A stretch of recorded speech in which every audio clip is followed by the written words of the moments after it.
Reimagining Chapel.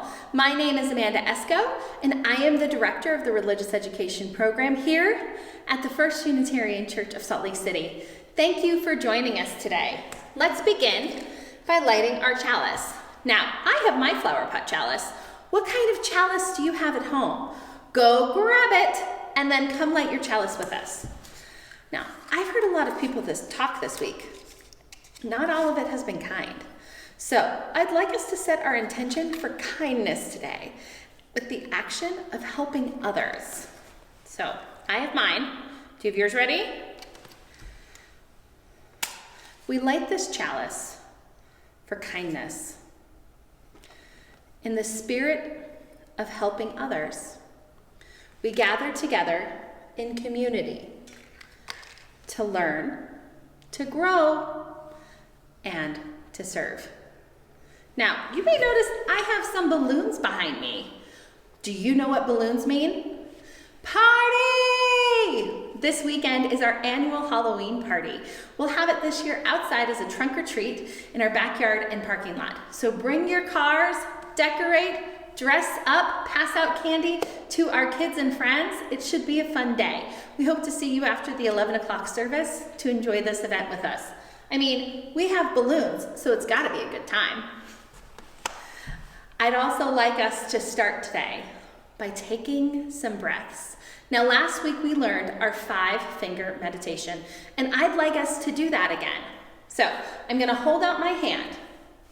You hold out your hand. Remember how we do this is we start and we climb up. So we take our deep breath up our finger and then blow it out down our finger. In and out. So we'll do that throughout our hand. We liked this meditation because I may not always have my singing bowl, but you know what I always have? My hand. I also can't always sing out loud or chant out loud, but I can always take deep breaths and close my eyes. And so this is a great embodied practice that we can do together. So hold out your hand with me as we do this practice. Okay, plant your feet. If you're standing, if you're sitting, still plant your feet. Let's take a deep breath in. Out. Close your eyes if that feels comfortable. Deep breath in. Out. Deep breath in. Out. Deep breath in and out. Last finger, deep breath in and out. We call this an embodied practice because it's something we're physically doing. It's something that I'm in my body for, even though I spell it with an E. But I'm in my body, using my body as a tool to focus this meditation. So that's why I call this an embodied practice. And we have all different kinds of embodied spiritual practices from many different faith traditions. So this is one that we can use time and again when we need a moment to center ourselves, to focus, maybe even calm down if something has happened that's made us have a lot of feelings. I know when I have a lot of feelings, I really do just need to take a couple minutes to breathe and center myself. And this is an activity we can do that can help center us so we can listen to what our heart is longing for again. See how I'm dropping in those themes? So we're finishing up October today. I cannot believe we're at the end of October. And so once again, we're talking about longing. And so our whole Reimagining Chapel will be about finishing up this idea of what our heart longs for. Now, another tradition and practice that we have here at First Church in Religious Education is sharing our joys and concerns. Now, my joy this weekend is that we get to have an in-person party while still wearing our masks and being outside, but we get to be together. So we're gonna have our party, and that's a big joy for me. What's a joy for you? I can't wait to hear it if I'm gonna see you in person. If not, share it with the people around you. They just desperately wanna hear it too. I'll be right here waiting for you when you're done.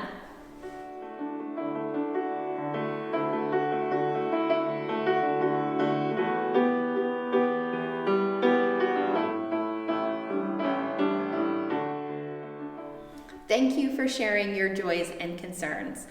I love that we are continuing this tradition and practice where we share what's in our hearts and minds with those that are with us. Now, Miss Lissa has a UU of the Week for us this week, and I can't wait to hear who we're hearing about. Thank you, Lissa.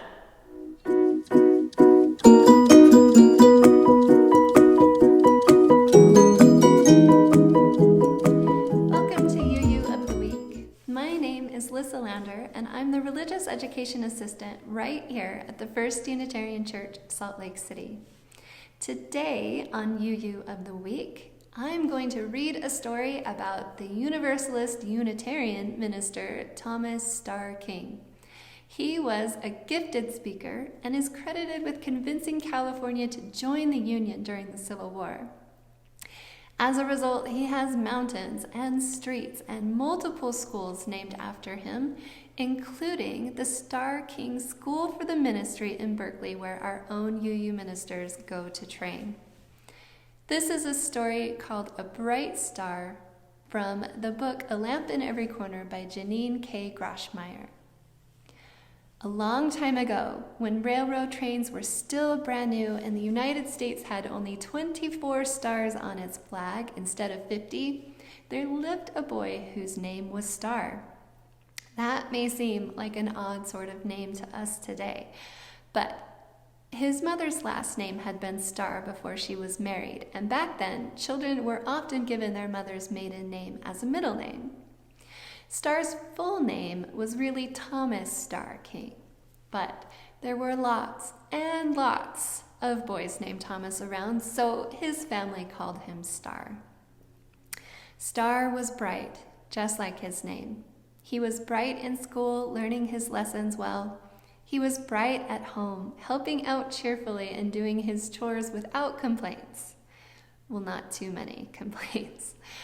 And he was bright at the Universalist church his family went to, where his father was a minister. Starr was always happy to help. He carried the hymnals, he polished the candle holders, and he helped dust the pews. But most of all, Starr loved to ring the church bell.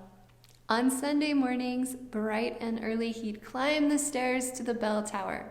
He'd grab the rope with both hands and pull, and he was such a tiny person that the rope would pull him right off his feet. But he still loved ringing that church bell. And he loved other music too. He loved singing, especially at church, where lots of people sang in harmony. Some sang high, some sang low, and some sang in between, but all the different voices worked together to create one glorious song. Starr liked everything about church. When I grow up, Starr said, I'm going to be a minister in a church just like my father. And he did. When he was 21, he was the minister in a Universalist church. But then, when he was 24, he changed churches, and he became a minister in a Unitarian church. Back then, the Universalists and the Unitarians were still separate. Starr was ahead of his time. He was a Universalist Unitarian over 100 years before the rest of us became Unitarian Universalists. Some of his friends weren't happy to see him change. Starr, they said, how can you leave Universalism? And he said, I'm not leaving Universalism. I can be a Unitarian and Universalist at the same time. I'm just singing a different part. We all sing together to make one glorious song. In 1860, when the railroads went from state to state and there were 33 stars on the American flag, Starr left Boston, Massachusetts, and moved all the way across the country to San Francisco, California. His friends weren't happy to see him go. Starr, they said, how can you move so far away? I'm not leaving our country, Starr said. I'm just moving to a different state. All the states work together to make one great nation. But the year was 1860, and not everyone agreed. The Civil War was coming, and the nation was being torn apart, some states to the north and some states to the south. The stars were coming off the flag. California was in the west, and no one was sure which way it would go. Thomas Starr King was sure that the states should stay together, one nation indivisible. And he set out to convince everyone in California of that too. He was a minister at his church in San Francisco, and he preached there on Sundays, but he also traveled around the state and made speeches. He made speeches in towns and in mining camps, in great lecture halls, and in canvas tents. He made speeches in front of thousands and thousands of people. Now, he didn't convince all of the people, but he convinced enough. And in 1861, California voted to stay in the Union and to keep its star on the American flag. He saved California for the Union, said a general in the Union Army, and that helped the North win the war. The people of California still remember him for that today, and so you may hear his name from time to time, and now you know why. Thomas Starr King was a bright and shining star. And we're so happy to add him to our growing collection of UUs of the Week. To learn more about our Unitarian Universalist history, go to uuoftheweek.org and be sure to join us next time on Reimagining Chapel. We've spent the month of October talking about longing, that feeling inside ourselves that maybe, just maybe, there is something more that we need to explore. Let's look inside our heavy wonder box today and see if there's anything in here to help us continue exploring this month's theme. Oh, look at this. It's a phone. You know, you can do a lot on a phone now, but the original intent, back when good old Alexander Graham Bell, who happened to be a Unitarian, invented it, the phone was meant to call people. Today, I want to explore not necessarily a phone call, but the idea of calling. The definition for the word calling from the Oxford Life Dictionary is a strong urge toward a particular way of life or vocation. It's a feeling inside ourselves that tells us we should be doing something with our life. It's not necessarily a job, but it can involve work. When I use the word work, there's an implication that it's something that must be done, not necessarily something I want to do. There are all kinds of things in my life that I have to do. Unload the dishwasher, go to the grocery store, clean up a classroom. But are those my calling? Not really. They may be things I have to do for my calling, but it's not necessarily what my heart is telling me my life's work is. A calling is a feeling, a longing that there is something out there in the universe that you are meant to do, that you have special gifts and abilities that will make you perfect for an activity. I have a picture book to share with you about this idea of calling. Now, the main character is a bear, but the book is based on Unitarian transcendentalist Henry David Thoreau and his life's work. Let's read. Henry Works by D.B. Johnson. It is a misty, mizzling morning. Henry steps out the door and sniffs the air. It is the perfect day to walk to work.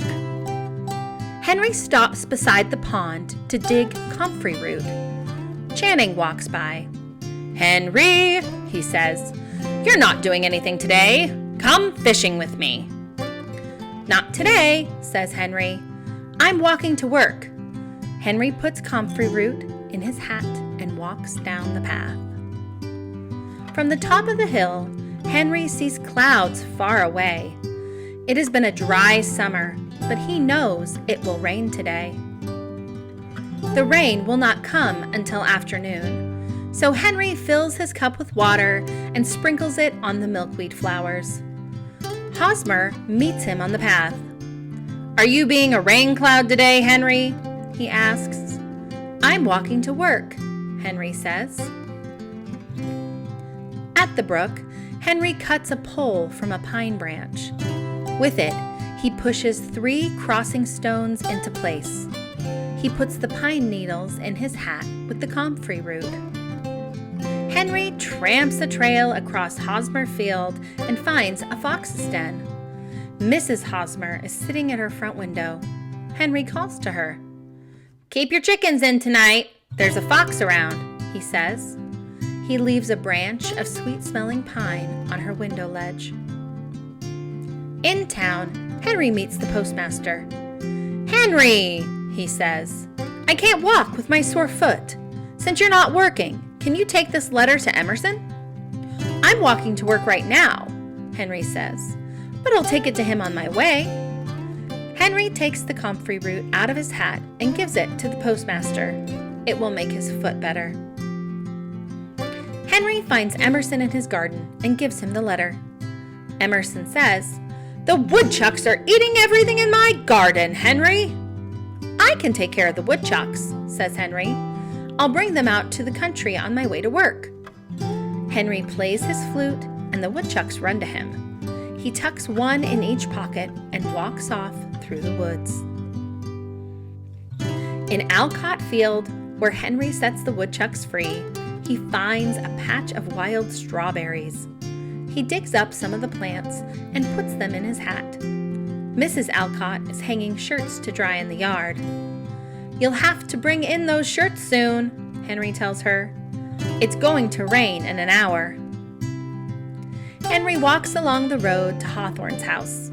Inside the fence, the garden is growing wild with grapes and raspberries. Henry takes the strawberry plants out of his hat and finds the perfect place for them in Mrs. Hawthorne's garden. It starts to rain. Henry walks in the millbrook, measuring in the shallow water as he goes. Soon, he meets old Flint sitting on the bank. "Are you taking a bath, Henry?" asks Flint. "No," says Henry. "I'm just walking to work." Henry climbs out of the brook and into the middle of a big huckleberry bush. He crawls under it to cut away the tangles and picks berries until his pockets are full. Henry marks a path from the road to the huckleberry bush. As Henry walks down the path to his cabin, he meets Channing carrying his fishing pole. He shows Henry the fish he has caught. "Did you go to work, Henry?" he asks. "I'm just getting to work now," says Henry. "What is your work?" Channing asks. "It's writing," says Henry. "I'm writing a book." Henry turns toward his cabin. All day he is taking care of things in the woods and in town. Now he is back where he started. Inside, he lights a fire. He hangs up his hat and his coat. Then Henry sits at his desk to begin his book. "Today," he writes, "I took a walk in the woods." During Henry's time, it was typical for men who went to college to get jobs as teachers or doctors or lawyers and ministers. Henry didn't want to do any of those things. None of those options were his calling. He felt called to be with nature and to write about his life. He built himself, with a lot of help from all of those around him, a small cabin, and he lived there alone on the outskirts of Concord. He wasn't very far from his friends and his family, but he still wanted to have that experience of living and writing in the woods by himself. He was called to this work. Each year, he would work for money for only a couple weeks, just enough time to save up money to write for the coming year. In the book, the townspeople, other famous Unitarians like William Ellery Channing and Louisa May Alcott, ask him about his work. When they ask, the question is framed in a way to imply that the job Henry has for money What we find out at the end, though, was his work, his calling, was all the little things that led up to his writing.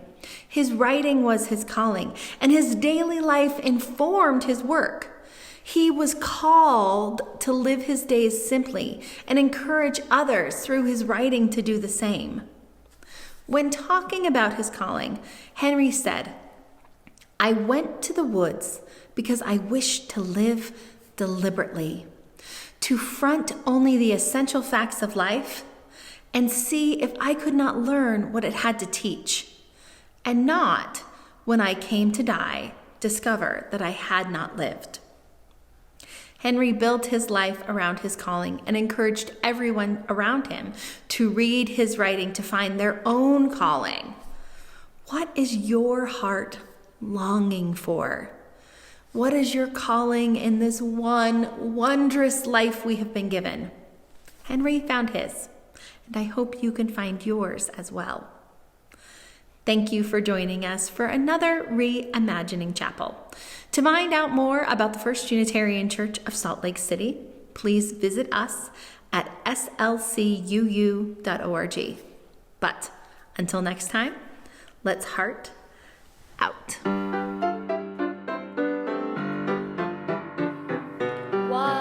Each person is important. To be kind in all you do. 3, help each other.